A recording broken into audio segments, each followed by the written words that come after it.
तो यहाँ पे हम पहला क्वेश्चन लेते हैं। फर्स्ट क्वेश्चन है रिट्रेंचमेंट इज, रिट्रेंचमेंट क्या होता है? ये denial of employment for a short period है, या denial of employment for a long period, या denial of employment for ever, या नन ऑफ दीज। तो रिट्रेंचमेंट एक्चुअली क्या होता है? रिट्रेंचमेंट मतलब होता है टर्मिनेशन ऑफ वर्कर, राइट। तो जो भी वो सर्विस कर रहे हैं, वर्कर्स की जो सर्विस चल रही है, वो किसी भी रीज़न से जब हम उन्हें उस सर्विस से टर्मिनेट करते हैं, उस प्रोसेस को कहते हैं रिट्रेंचमेंट। हिंदी में उसका मतलब होता है छटनी। तो क्वेश्चन है कि ये कैसी रिट्रेंचमेंट होती है? रिट्रेंचमेंट मतलब जब आप हटा रहे हैं, टर्मिनेट कर रहे हैं, तो शॉर्ट पीरियड के लिए, लॉन्ग पीरियड के लिए, फॉर एवर, या none of these. So yes, answer क्या हो जाएगा इसका? D, a denial of employment for ever. Next question है रिक्रूटमेंट डैश सिलेक्शन। तो रिक्रूटमेंट के succeed selection, proceed selection, simultaneous, या नन ऑफ दीज। आपको बताना कि सिलेक्शन पहले आएगा या रिक्रूटमेंट, रिक्रूटमेंट के बाद सिलेक्शन आएगा, क्या चीज़ होगा? सो आंसर क्या हो जाएगा यहाँ पे? प्रोसीड्स। पहले हम क्या करते हैं? रिक्रूट करते हैं, देन हम सेलेक्ट करते हैं। अब रिक्रूटमेंट और सिलेक्शन को आप समझ लीजिएगा। तो रिक्रूटमेंट प्रोसीड सिलेक्शन, सिलेक्शन से पहले रिक्रूटमेंट आती है। रिक्रूटमेंट क्या होता है? रिक्रूटमेंट मतलब एक पॉजिटिव, आपका एक पॉजिटिव प्रोसेस हो गया, जिसमें हम रिक्रूट करने की बात करते हैं कि हमें इस जॉब के लिए इतने लोग चाहिए। तो वहाँ पे जितने भी एप्लीकेशंस आते हैं, आप उन्हें सब कुछ ले लेते हो। तो ये कैसा प्रोसेस है? पॉजिटिव प्रोसेस है। जबकि सिलेक्शन की बात करते हैं तो हम जॉब के हिसाब से, अपनी स्पेसिफिकेशन के हिसाब से, बाकी चीज़ों के हिसाब से हम डिसाइड करते हैं कि हाँ बस यही लोग सेलेक्ट होंगे। तो सिलेक्शन एक नेगेटिव प्रोसेस होता है। तो पहले हम रिक्रूटमेंट की बात करते हैं, देन सिलेक्शन की बात करते हैं। नेक्स्ट क्वेश्चन देखते हैं।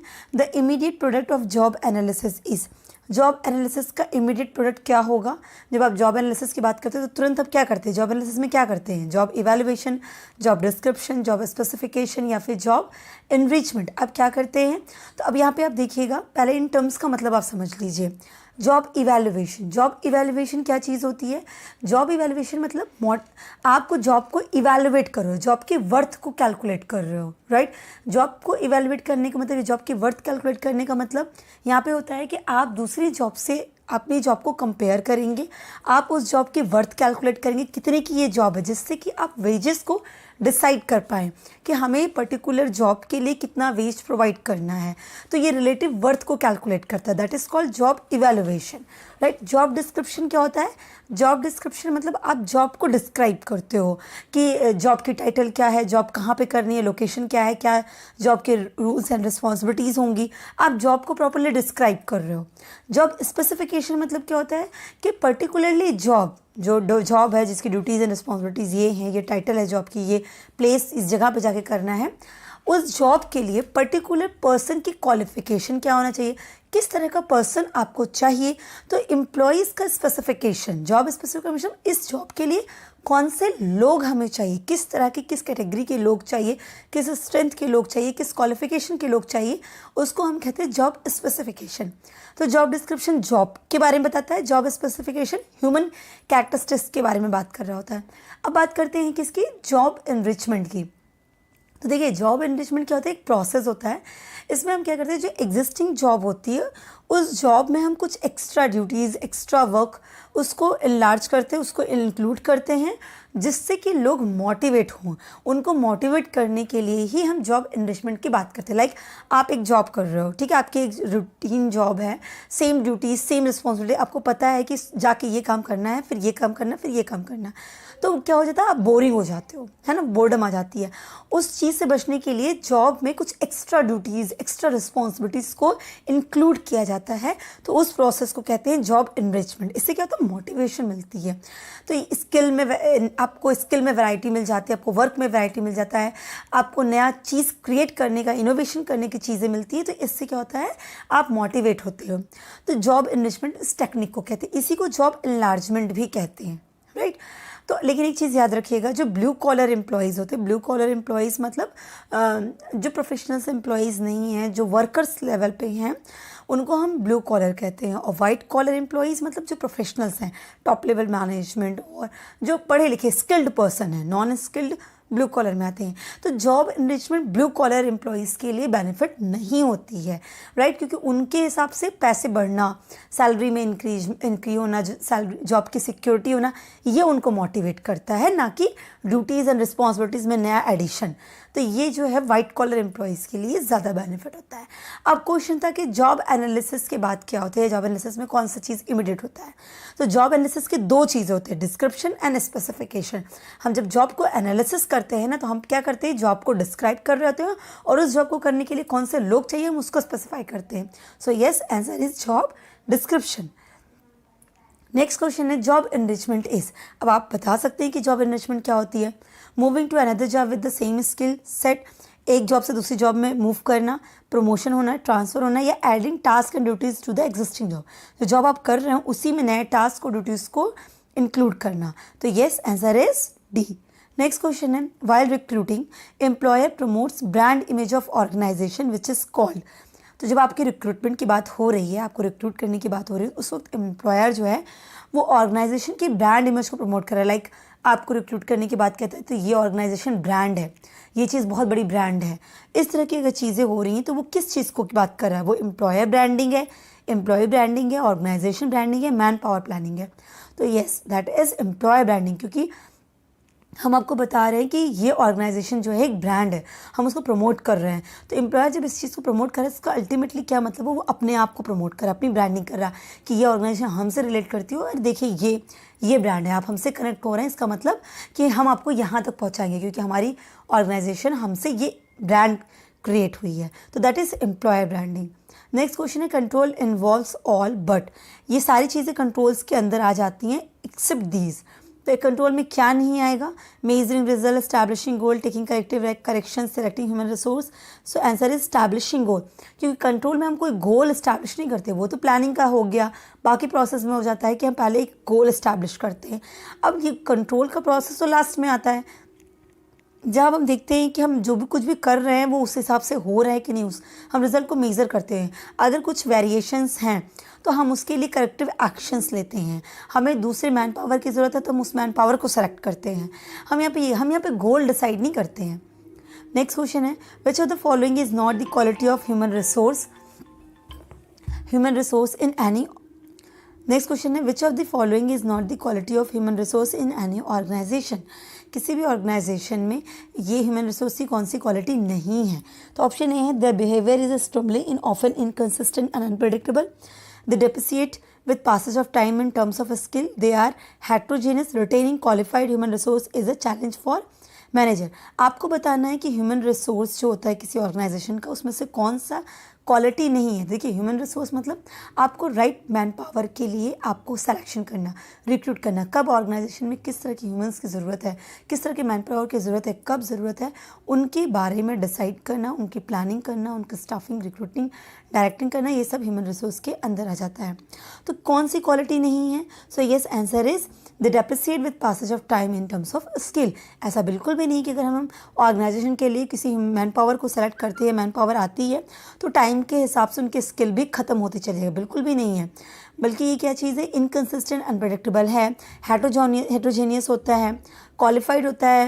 ह्यूमन रिसोर्स के कैसे मैनेजर्स के लिए एक चैलेंजिंग होता है, चैलेंजिंग इन्वायरमेंट होता है कि कैसे हम रिटेन कर पाएँ एक क्वालिफाइड ह्यूमन रिसोर्स को ऑर्गेनाइजेशन में बनाए रखना, ये बहुत बड़ा चैलेंज हो जाता है। तो ये सारी क्वालिटीज़ हैं, लेकिन ऐसा कि टाइम के हिसाब से उनकी स्किल्स डेप्रिशिएट हो जाएगी, कम हो जाएगी, ये बिल्कुल भी नहीं है।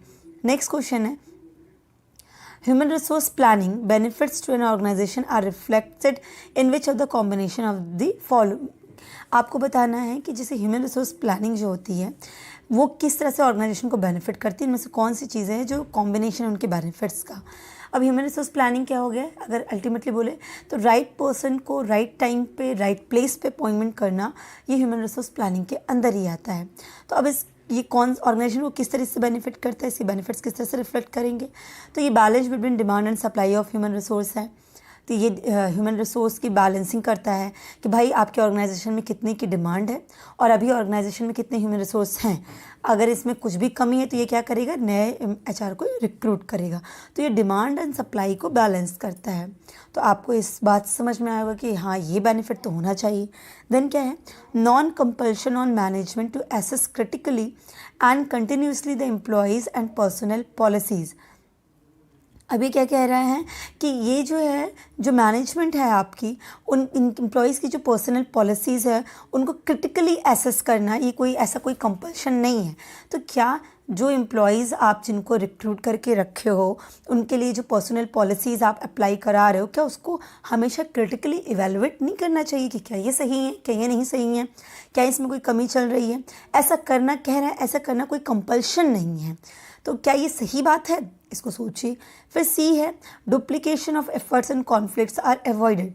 आपके जो एफर्ट्स हैं या जो कॉन्फ्लिक्ट्स हैं, इसमें जो डुप्लीकेशन हो जाता है, एक ही चीज़ को बार बार करना, ये हम अवॉइड कर सकते हैं एचआरपी के थ्रू। हाँ, जब हम अच्छे से प्लान कर लेंगे तो कोई भी चीज़ रैंडमली बार बार नहीं करनी पड़ेगी। हम अच्छे से प्लान करेंगे तो हमें पता है इस चीज़ के लिए इतना ही एफर्ट करना है। अगर हमने सही से प्लान नहीं किया तो एक ही पोस्ट के लिए सही पर्सन को अपॉइंट नहीं किया तो पता चला हमने अपॉइंट कर लिया, दूसरे पर पता चला कि सही से काम नहीं कर रहा, फिर से हमको इसको रिट्रेंच करना पड़ेगा, नई अपॉइंटमेंट करना पड़ेगा। तो एक ही चीज़ में बार बार एफर्ट भी जा रही है और बार बार आपका वर्क भी हो रहा है। तो इस तरह से चीज़ों से आप बच सकते हैं, डुप्लीकेशन से आप बचेंगे। तो ये बात सही है। फिर minimising the future returns on investment in human resource. तो जो आप ह्यूमन रिसोर्स में इन्वेस्टमेंट करते हैं तो वो क्या होता है, उससे जो रिटर्न मिलेगा वो मिनिमाइज होगा। क्या ऐसा सही है? आप ह्यूमन रिसोर्स में इन्वेस्टमेंट कर रहे हैं, देखिए ह्यूमन रिसोर्स एक बड़ी मैन पावर होती है, आप उसमें इन्वेस्ट कर रहे हैं तो आप इन्वेस्ट करते उसका जो रिटर्न होगा वो मिनिमाइज हो जाएगा। भाई अगर हम सही तरीके से प्लान करके सही पर्सन को अपॉइंट करेंगे तो उससे हमें सही पर्सन को सही जगह अपॉइंटमेंट करेंगे तो उससे हमारा जो बेनिफिट होगा वो बढ़ेगा या घटेगा? बढ़ेगा। तो ह्यूमन रिसोर्स के इन्वेस्टमेंट से जो रिटर्न मिलेगा वो फ्यूचर में वो मिनिमाइज होगा। ये आंसर क्या होना चाहिए? तो ऑब्वियसली इसका आंसर होना चाहिए ए एंड सी। बैलेंस करेगा और क्या करेगा, आपका डुप्लीकेशन ऑफ एफर्ट खत्म करेगा। भाई एम्प्लॉयज़ की जो पर्सनल पॉलिसीज़ है उसको मैनेजर्स को क्रिटिकली इवेल्युएट करना पड़ता है, कंटिन्यूसली क्रिटिकली इवेल्युएट करते हैं। ऐसा नहीं करना होगा, नॉन कंपल्शन जैसी कोई बात नहीं होती। दूसरे, अगर आप एचआर में इन्वेस्ट कर रहे हैं तो मिनिमाइज रिटर्न्स नहीं होंगे। ओके, नेक्स्ट क्वेश्चन देते हैं। A statement continuing item such as job title, job location, summary, duties, material use, working condition etcetera is called. तो एक स्टेटमेंट जहाँ पे आपको ये सारी बातें बताई गई हों कि जॉब का टाइटल क्या होगा, जॉब कहाँ करनी होगी, जॉब की समरी क्या है, क्या ड्यूटीज़ आपको परफॉर्म करनी होगी, क्या मटेरियल्स यूज़ होंगे इस जॉब में, इस जॉब की वर्किंग कंडीशन कैसी होगी, ये सारी बातें बताई गई हैं। उस चीज़ को हम क्या कहेंगे? Job specification, job evaluation, job description या जॉब एनालिसिस। तो हमने पहले ही डिस्कस कर लिया है, yes it's a job description, क्योंकि जॉब डिस्क्रिप्शन और जॉब स्पेसिफिकेशन ये जॉब एनालिसिस का ही पार्ट है। जब हम जॉब को एनालिसिस करते हैं ना तो हम उसमें क्या एनालिसिस करते हैं? हम जॉब को डिस्क्राइब करते हैं और इस चीज़ के लिए किस तरह के लोग चाहिए उसको हम स्पेसिफाई करते हैं, जॉब स्पेसिफिकेशन। एंड देन हम उस जॉब की वर्थ निकालते हैं, इवेल्युएट करते हैं कि इस पर कितना वेजेस हमें पे करना चाहिए, राइट? तो answer is job description. Next है, which one of the following is a traditional method for selection of personnel. तो पर्सनल को सेलेक्ट करने का ये ट्रेडिशनल मेथड था। Interview, selection test, phrenology, aptitude test. So answer is phrenology. Phrenology क्या होता था? एक तरीके से स्कल की टेस्टिंग होती थी कि ये स्टडी होती है स्कल को स्टडी करना, कि स्कल को स्टडी करके हम ये बताएंगे कि इस पर्टिकुलर पर्सन की क्या ट्रेड्स थी, मतलब क्या कैरेक्टरिस्टिक्स थी, किस तरह की खूबियाँ इस पर्सन में थी। तो इस तरह की स्टडी को फ्रेनोलॉजी कहते हैं। और उस टाइम पीरियड में इस तरह से टेस्ट किया जाता था कि अगर उस पर्सन को देखो, उसको उसके माइंडसेट को देखो और उसके कैरेक्टरिस्टिक्स के बारे में सोचो कि इस पर्सन का बिहेवियर क्या होगा, कैरेक्टरिस्टिक्स क्या होगी, और उसके बेसिस पर उसका सिलेक्शन होता था। तो दैट इज कॉल्ड फ्रेनोलॉजी। तो क्वेश्चन नंबर 11 क्या है? Which organizational analysis method is used among the following to develop various efficiency indices relating to contribution of human capital in meeting the organizational goal? तो कहा जा रहा है, question आपसे, कौन सा ऑर्गेनाइजेशनल एनालिसिस का मेथड है जो यूज़ किया जाता है एफिशिएंसी को इंडिसेस करने के लिए, उसकी मतलब मेज़र करने के लिए। किस चीज़ को मेज़र कर रहा है? कि ह्यूमन कैपिटल, जो ह्यूमन कैपिटल है उसका कंट्रीब्यूशन कितना है ऑर्गेनाइजेशनल गोल में। ऑर्गेनाइजेशनल गोल्स को अचीव करने के लिए जो ह्यूमन कैपिटल है उसका कितना कंट्रीब्यूशन है, उसको जिस तरीके से हम मेज़र करते हैं उस एनालिसिस को क्या कहते हैं? ठीक है। तो ऑप्शन है आपके सामने objective analysis, resource utilisation analysis, task analysis या ऑर्गेनाइजेशनल क्लाइमेट एनालिसिस। तो समझिएगा इसका आंसर्स। अब देखिए पहले एक एक अगर ऑप्शंस के मतलब को समझेंगे तो आप इसका आंसर तुरंत समझ जाएंगे। लाइक ऑब्जेक्टिव एनालिसिस, तो ऑब्जेक्टिव एनालिसिस क्या हो जाता है आपका, ऑब्जेक्टिव क्या होता है, जो फ्यूचर में आप अचीव करना चाहते हो, तो जो फ्यूचर की सिचुएशंस जो एग्जिस्ट करती है उनको जो डिस्क्राइब करता है कि ये पाना है, ऐसे पाना है, उसको हम कहते हैं ऑब्जेक्टिव को एनालिसिस करना। तो यहाँ तो ह्यूमन कैपिटल के कॉन्ट्रीब्यूशन की बात कर रहा है कि कितना कॉन्ट्रीब्यूट हो रहा है, इसको कैसे एनालिसिस करेंगे। तो बट ऑब्वियसली बात है कि ऑब्जेक्टिव एनालिसिस का आंसर नहीं होगा। देन देखते हैं टास्क एनालिसिस क्या होता है। तो टास्क एनालिसिस क्या हो जाता है कि जो भी आपका जॉब है या कोई भी टास्क है उसको कंप्लीट करने के लिए जो भी स्टेप्स हम अचीव कर रहे हैं, जो भी स्टेप्स हम ले रहे हैं, उसकी एनालिसिस को हम कहते हैं टास्क एनालिसिस। कि पर्टिकुलर टास्क या जॉब को कंप्लीट करने के लिए कौन कौन से स्टेप्स को किया जाएगा, कौन से स्टेप्स को लिया जाएगा, उसके एनालिसिस को टास्क एनालिसिस कहते हैं। तो बट ऑब्वियसली बात है ये भी कॉन्ट्रीब्यूशन को एक्सप्लेन नहीं कर रहा है। क्या है फिर ऑर्गेनाइजेशनल क्लाइमेट एनालिसिस। तो जो ऑर्गेनाइजेशन की इन्वायरमेंट है, जो उसके क्लाइमेट्स हैं, इसकी एनालिसिस को हम क्या कहते हैं, ऑर्गेनाइजेशनल क्लाइमेट एनालिसिस। तो ये भी नहीं है। ऑप्शन बी आपका है रिसोर्स यूटिलाइजेशन एनालिसिस। तो ये रिसोर्स यूटिलाइजेशन एनालिसिस का आंसर होगा, क्योंकि क्या है यहाँ पे कि रिसोर्स, जो भी आपके पास रिसोर्सेज हैं, लाइक अगर ह्यूमन रिसोर्स की बात करें तो उनको हमने पर्टिकुलरली किस तरीके से यूटिलाइज किया है। हर एम्प्लॉइज फुल्ली बुक्ड है या नहीं, टाइम स्पेंट वर्किंग, मतलब कितना वो वर्क पे टाइम स्पेंड कर रहे हैं, इसकी एनालिसिस। तो बट ऑब्वियसली बात है अगर हम इसको यूटिलाइज करें, इसका एनालिसिस करेंगे कि पर्टिकुलरली एम्प्लॉय प्रॉपरली टाइम दे रहा है, कितना बुक है, कितना वर्क कर रहा है, तो उस बेसिस पे हम डिसाइड कर पाएंगे कि ऑर्गेनाइजेशनल गोल्स को उन्होंने कितना हेल्प किया अचीव करने में। तो आंसर क्या हो जाएगा आपका, resource utilisation analysis. Next question देखते हैं। नेक्स्ट क्वेश्चन है question number 12। The method of training in crafts, traded and technical areas is known as. तो जब ट्रेनिंग हम देते हैं तो उसमें जब क्राफ्ट या ट्रेड या इस तरह टेक्निकल एरिया की जो ट्रेनिंग देने का मेथड है उसे हम क्या कहते हैं, वेस्टिबल ट्रेनिंग, कोचिंग, मेंटोरिंग या अप्रेंटिसशिप कहते हैं, राइट। तो देखिए आपको पता है कि जैसे सिलेक्शन, ये जो पूरा ट्रेनिंग एंड डेवलपमेंट है ये पर्टिकुलरली एक चैप्टर होता है। तो हम पहले रिक्रूटमेंट की बात करते हैं, देन हम सेलेक्ट करते हैं, देन हम उन जो सेलेक्टेड कैंडिडेट्स होते हैं उनको ट्रेनिंग और उनका डेवलपमेंट करते हैं। तो जब ट्रेनिंग की बात करें तो हमने किस तरह से ट्रेनिंग करेंगे, तो दो तरीके के ट्रेनिंग के मेथड होते हैं, एक ऑन द जॉब ट्रेनिंग और दूसरा होता है ऑफ द जॉब ट्रेनिंग। अब यहाँ पे कह रहा है आपको क्राफ्ट, ट्रेड, इस तरह से टेक्निकल एरिया को ट्रेन करना है। तो ये ऑफ द जॉब तो नहीं होगा कि आप आराम से बैठा के आप पहले सिखाओगे। ये क्या होता है, ये कंटिन्यूअस प्रोसेस हो गया, आप कराए जा रहे हो, सिखाए जा रहे हो। तो आंसर क्या हो जाएगा इसका, अप्रेंटिसशिप ट्रेनिंग। जैसे कि मेडिकल स्टूडेंट्स होते हैं या कोई ट्रेनिंग, जैसे आप कोई प्रैक्टिस कर रहे हो, आप एडवोकेट्स की प्रैक्टिस हो जाती है, आप वहाँ पे जाके अप्रेंटिसशिप करते हैं, या सीए वगैरह है आप वहाँ पे अप्रेंटिसशिप करते हैं, एंड डॉक्टर्स हैं। तो ये सब क्या होता है कि आप वहाँ पे वो चीज़ें सीखते रहते हैं। अप्रेंटिसशिप मतलब क्या, on the job training method, जो आप आर्ट, ट्रेड या जॉब किसी पर्टिकुलर पर्सन के अंदर एज एन अप्रेंटिसशिप रह के आप सीखते हैं। तो कारपेंटर हो गए, वुड क्राफ्ट हो गया, पेपर क्राफ्ट हो गया, ये सब लोग कैसे होते हैं, अप्रेंटिसशिप मेथड में करते हैं। वहीं अगर वेस्टिबल ट्रेनिंग क्या होता है, ये ऑफ द जॉब मेथड होता है। और यहाँ पे क्या होता है कि जैसा वर्किंग कंडीशन आपको मिलने वाला है वैसा ही साइमल्टेनियस वर्किंग कंडीशन आपके लिए क्रिएट करेंगे और आपको वहाँ पर ट्रेन करेंगे। जैसे कि पायलट हो गया, तो पायलट के लिए हम क्या करेंगे, कॉकपिट तैयार कर देंगे और आपको वहाँ पे जाके आप वैसे ट्रेनिंग लेंगे। तो वो वेस्टिबल ट्रेनिंग होता है। कोचिंग में क्या होता है कि काउंसलिंग या गाइडिंग होती है, जो लर्नर्स होते हैं वो इंस्ट्रक्ट करते हैं। मेंटोरिंग क्या होता है कि कोई सीनियर होता है वो आपको मेंटोर कर रहा होता है, एडवाइस कर रहा होता है, राइट। तो अब हम नेक्स्ट क्वेश्चन देखते हैं। नेक्स्ट क्वेश्चन है आपका, behaviourally anchored rating scale is the technique used for. तो ये जो बिहेवियरली एंकर्ड रेटिंग स्केल है ये परफॉर्मेंस अप्रेजल की एक टेक्निक है, राइट।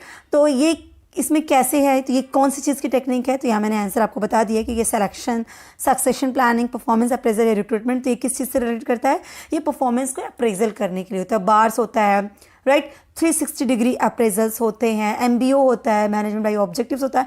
ये सब क्या होता है, परफॉर्मेंस को अप्रेज करने के लिए, इसको चेक करने के लिए टेक्निक होता है। तो जो बार्स होता है, बार्स एक्चुअली आपका इसमें करते क्या है कि एक रेटिंग स्किल्स दे दिया जाता है। जैसे 5 तक रेटिंग स्केल दे दिया गया, अब न्यूमेरिकली क्या करेंगे हम, जो पर्सन है, जो एम्प्लॉयज़ हैं, उनके बिहेवियर के बेसिस पे उनको रेट करेंगे कि कौन से रेटिंग स्केल के इस पे आ रहा है, 5 पे आ रहा, 4 पे आ रहा है। तो हमने पूरा 5 तक की एक रेटिंग स्केल तैयार कर ली और उसमें फिर हमने उनको मेज़र किया, उनके बिहेवियर को मेज़र किया। इसको दिया था स्मिथ एंड क्नेडल ने। स्मिथ एंड क्नेडल ने बिहेवियर एंकर रेटिंग स्केल को दिया था। देखिए बिहेवियरली आप उसको रेट कर रहे हो, किस पे, रेटिंग स्केल्स पे। तो ये परफॉर्मेंस अप्रेजल की एक टेक्निक है, राइट। अब हम बात करते हैं, नेक्स्ट क्वेश्चन है the process of narrowing a large number of candidate to a smaller field is called. उस प्रोसेस को हम क्या कहेंगे जहाँ पे हम लार्ज नंबर कैंडिडेट्स को एक स्मॉलर फील्ड में कन्वर्ट कर देते हैं। मतलब उस प्रोसेस के थ्रू क्या होगा कि बहुत बड़े लार्ज नंबर कैंडिडेट्स को हम नैरो में, स्मॉल नंबर्स में कन्वर्ट करेंगे। तो इसको क्या कहेंगे, रशिंग, रिक्रूटमेंट, सिलेक्शन या एनरोलमेंट। तो कल भी क्वेश्चन था जहाँ पे हमने रिक्रूटमेंट सिलेक्शन की बात कही थी, तो बट ऑब्वियसली इसका आंसर होगा सिलेक्शन। सिलेक्शन एक नेगेटिव है क्योंकि यहाँ पे क्या होगा, यहाँ पे हम कुछ लोगों को हटाएंगे। जो हमें बहुत सारे कैंडिडेट्स, रिक्रूटमेंट पॉजिटिव है, वहाँ पे बहुत सारे कैंडिडेट्स की एप्लीकेशन आ जाती है। रिक्रूट करने के लिए जितने भी एप्लीकेशन आएंगे हम सबको अडॉप्ट कर लेते हैं, सब आ जाते हैं। और सिलेक्शन में हम क्या करते हैं, नेगेटिव है, क्योंकि कुछ लोगों को हम सिलेक्शन से बाहर कर देते हैं कि आप सेलेक्ट नहीं हुए, उनको हम हटाते हैं। तो एप्लीकेशंस में जब हम सेलेक्ट करते हैं कुछ स्पेसिफिक को, तो दैट इज सिलेक्शन। तो यहाँ पे लार्ज नंबर से स्मॉल नंबर में हम कन्वर्ट कर रहे हैं, तो सिलेक्शन एक नेगेटिव प्रोसेस हो गया। नेक्स्ट क्वेश्चन देखते हैं। नेक्स्ट क्वेश्चन है which of the following training methods exposes the newly recruited employees to a various business function, divisions and departments. तो ये कौन सा ट्रेनिंग मेथड है जिसमें हम क्या करते हैं, जो नए रिक्रूटेड एम्प्लॉयज़ आते हैं उनको हम एक्सपोज करते हैं। एक्सपोज करने का मतलब उनको इंट्रोड्यूस करते हैं, उनको बिजनेस फंक्शंस, डिविजन्स और डिपार्टमेंट से कि कैसे क्या होगा, क्या है, उसको हम क्या कहेंगे। तो orientation, vestibule training, transition analysis या रोल प्लेइंग। देखिए ये रोल प्लेइंग वगैरह सब क्या है कि आप पर्टिकुलर ट्रेन करने का तरीका, पर यहाँ पे आप क्या है, एक्सपोज करने की बात कर, आप रिक्रूट कर रहे हो, उनको इंट्रोड्यूस कर रहे हो, तो ये क्या कहलाएगी, ये that is orientation. Okay, next question देखते हैं। Which of the following is not included in the model of the system approach to human resource management? इसमें से कौन सा जो है system approach, human resource management का जो सिस्टम अप्रोच है उससे रिलेट नहीं करता, उसमें इंक्लूड नहीं होता। अब सिस्टम अप्रोच क्या होता है, सिस्टम अप्रोच क्या हो गया कि आप एक जनरलाइजेशन है कि जो भी चीज़ें इंटर रिलेटेड है, इंटरडिपेंडेंट है, उनका जनरलाइजेशन, ठीक है। सिस्टम अप्रोच इस पर बेस्ड होता है। अब इंटरडिपेंडेंट, इंटरलिंक्ड की बात कर रहा है, इंटर रिलेटेड की बात कर रहा है, तो देखिए रिक्रूटमेंट भी इंटरडिपेंडेंट है, परफॉर्मेंस अप्रेजल भी है, प्रमोशन भी है। पर डिपार्टमेंटेशन की जब हम बात करते हैं तो वो इंटरडिपेंडेंट या इंटर रिलेटेड की बात नहीं होती है। सो आंसर क्या हो जाएगा यहाँ पे, डिपार्टमेंटेशन।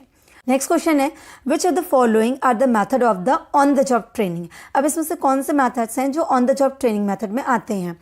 तो coaching, vestibule training, demonstration, role playing या अप्रेंटिसशिप ट्रेनिंग। अब आप 5 ऑप्शन है, आपको इसमें से बताना है कि कौन कौन से on the job training method हैं, ठीक है। अब आप यहाँ पे आप सेलेक्ट करेंगे तो आंसर क्या हो जाएगा आपका, फर्स्ट, थर्ड एंड फिफ्थ। मतलब कोचिंग हो गया आपका, डेमोन्स्ट्रेशन मतलब डेमो देना। आप टीचिंग वगैरह में देखते हैं कि बच्चे बैठे रहेंगे, आपसे बोलेंगे आप डेमो दीजिए, तो वो कैसा हो गया कि ऑन द जॉब ट्रेनिंग, आप तुरंत डेमो आपको दिखाया जाता है कि आप डेमो करिए, ठीक है। उसके अलावा क्या हो गया, अप्रेंटिसशिप, हमने पहले देखा अप्रेंटिसशिप में क्या करते हैं हम। और कोचिंग आपका क्या हो जाता है कि कोच होता है जो आपको तुरंत तुरंत गाइडलाइंस देता रहता है, गाइड करता रहता है कि ऐसे करिए ऐसे करिए। तो बाकी सब जैसे वेस्टिबल क्या है, वो साइमल्टेनियस कंडीशन आपको ट्रीट कराई जाती है। ये तो ऑन द जॉब नहीं हुआ ना, आपको एक तरीका तैयार किया जा रहा है कि आप उसमें ट्रेनिंग करिए, तो ये वेस्टिबल हो गया। या अप्रेंटिस, ये रोल प्लेइंग है, रोल प्लेइंग में क्या हो गया, आपको पर्टिकुलर सिचुएशंस के अकॉर्डिंग आपको दे दिया जाएगा कि अगर ऐसी सिचुएशन हुई तो आप कैसे काम करेंगे, तो वो उस हिसाब से आपको करते। तो वो पर्टिकुलरली ऑन द जॉब तो नहीं हो सकता है, क्योंकि आप एक सिचुएशन बेस्ड हो गया कि आप ऐसे करेंगे इस सिचुएशन में, तो ऐसा आपको ट्रेनिंग रियल सिचुएशन में आपको ऐसा मिलेगा, उसके लिए हम एक फ्रेम कर रहे हैं और वहाँ पे आपकी ट्रेनिंग दे रहे हैं। तो वेस्टिबल और रोल प्लेइंग तो दोनों ही उसी चीज़ से रिलेट कर गई। तो आंसर क्या हो गया आपका, first, third and fifth. Next question देखते हैं। नेक्स्ट क्वेश्चन है the present value of future contribution of employees is one of the method of. आपको बताना है कि ये कौन सा मेथड, जब हम एम्प्लॉई की फ्यूचर कॉन्ट्रीब्यूशन की प्रेजेंट वैल्यू को कैलकुलेट कर रहे हैं, जो वो कॉन्ट्रीब्यूट करेंगे एचआर, उनकी वैल्यू को, प्रेजेंट में उनकी वैल्यू क्या है उसको कैलकुलेट करने के मेथड को क्या कहेंगे, इन्फ्लेशन, सोशल, एचआर या responsibility accounting. So answer is HR accounting, क्योंकि ह्यूमन रिसोर्स को कैलकुलेट करने की बात कह रहा है, राइट। नेक्स्ट क्वेश्चन देखते हैं। नेक्स्ट क्वेश्चन है HRM is viewed as a management process consisting of 4 functional activities. तो ह्यूमन रिसोर्स मैनेजमेंट जो एक मैनेजमेंट प्रोसेस है उसमें 4 फंक्शनल एक्टिविटीज़ इन्वॉल्व, देखिए फंक्शनल और ऑपरेशनल एक्टिविटीज़ इन्वॉल्व होती हैं HRM में। तो यहाँ पे आपको बताना है कि कौन कौन सी जो 4 हैं वो मैनेजमेंट प्रोसेस में इन्वॉल्व होती हैं। तो acquisition, motivation, development, regulation of industrial disputes या मेंटेनेंस। अब आप ह्यूमन रिसोर्स मैनेजमेंट की बात कर रहे हो, तो जो ह्यूमन रिसोर्स को मैनेज कर रहा हो तो वो कैसे करेगा, वो एक्विजिशन करेगा, ह्यूमन रिसोर्स को एक्वायर करेगा, उनको मोटिवेट करेगा, उनको डेवलप करेगा और जिनको एक्वायर करके उनको मेंटेन करेगा। सो बट ऑब्वियसली बात है, आंसर क्या हो जाएगा आपका first, second, third and fifth. Regulation of industrial disputes इसका आंसर नहीं होगा क्योंकि ये इंडस्ट्रियल रिलेशन की बात हो गई ना कि ह्यूमन रिसोर्स की बात हो गई, राइट। नेक्स्ट क्वेश्चन जो कि लास्ट क्वेश्चन होगा हमारा यहाँ का, तो who is not associated with human resource management. इनमें से कौन है जो ह्यूमन रिसोर्स मैनेजमेंट से एसोसिएटेड नहीं है, मतलब ये सारे जो हैं जिन्होंने HRM के बारे में अपनी थ्योरीज या बुक्स पब्लिश की होगी, पर कुछ हैं, कोई हैं इनमें से जो कि HRM से रिलेटेड नहीं है, वो किसी और फील्ड से रिलेटेड है। तो देखिए मिशेल जे जूसियस, डेल योडार, एडविन बी फ्लिपो और के डेविड। तो क्या मिशेल जे जूसियस क्या हो गया, ये बहुत पर्सनल मैनेजमेंट, इन्होंने बहुत सारी बुक्स लिखी हैं और एक पर्सनल मैनेजमेंट इनकी बुक है, उसके ऑथर भी हैं ये। जब डेल और योडार की बात करते हैं तो ये एम्प्लॉयज़ और लेबर के बारे में बात करते हैं, इन्होंने employees and labour relation and others पे अपनी बुक लिखी रखी है।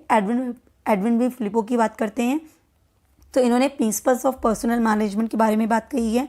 पर जब हम के डेविड की बात करते हैं तो ये एक मॉडर्न इकोनॉमिक ऑथर हैं, राइट। सो आंसर इज के David. So wish you all the best, thank you so much.